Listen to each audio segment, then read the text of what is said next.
तख्त बदल देंगे, ताज बदल देंगे, भूगोल के साथ साथ इतिहास बदल देंगे।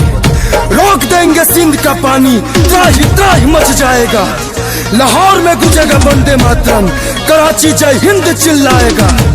मोहल्लत मिले अगर 2 घंटे की, पाकिस्तान खत्म हो जाएगा। एटम बम चलाने क्या बाप तुम्हारा आएगा। भारत माता की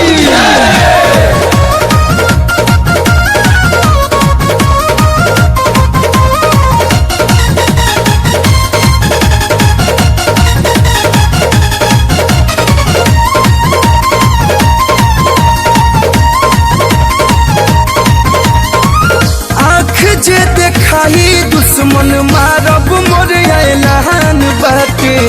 आँख जे देखाई दुश्मन मारब मोर ऐलान बाटे। 3 रंग तिरंगा हमारा देशवा के शान बाटे। 3 रंग तिरंगा हमारा देशवा के शान बाटे। हिंदू मुस्लिम सिख ईसाई के बसल में जान बाटे। 3 रंग तिरंगा हमारा देशवा के शान बाटे।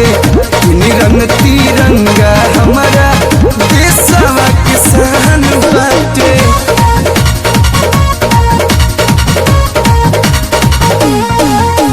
हाय पाकिस्तान, ये कान खोलकर सुन ले, अब की जंग छुड़ी तो नामो निशान नहीं होगा। कश्मीर तो होगा लेकिन पाकिस्तान नहीं होगा। पाकिस्तान नहीं होगा।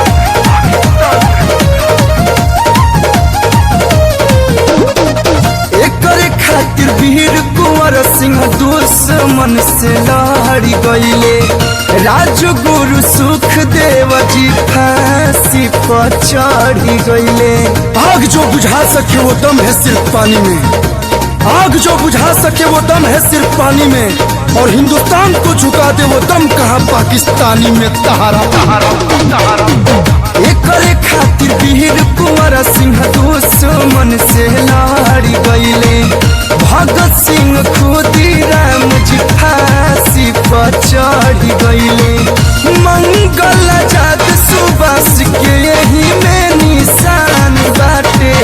मंगल आजाद सुभाष के यही में निशान बाटे। 3 रंग तिरंगा हमारा देशवा के शान बाटे।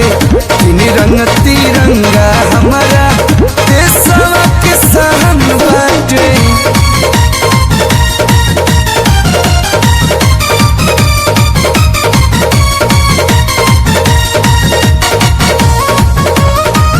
है पाक, तेरा ख्वाब नजारा ही रहेगा।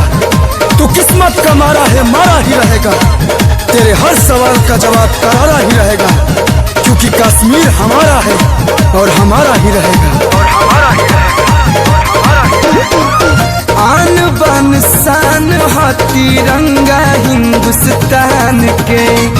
राम जी के जन्मभूमि है, धरती है बलिदान के। जितने तुम्हारे देश में बम बारूद बनते हैं, कान खोलकर सुन ले, जितने तुम्हारे देश में बम बारूद बनते हैं, उतने हमारे बिहार के लोग दिवाली में पटाखे छोड़ देते हैं। आन बान शान है तिरंगा हिंदुस्तान के। कृष्ण जी के जन्मभूमि है, धरती है बलिदान के। कोलू वाला बेला गावत देश के गुणगान बाटे। आंसू पंकज पवन गावत देश के गुणगान बाटे। 3 रंग तिरंगा हमारा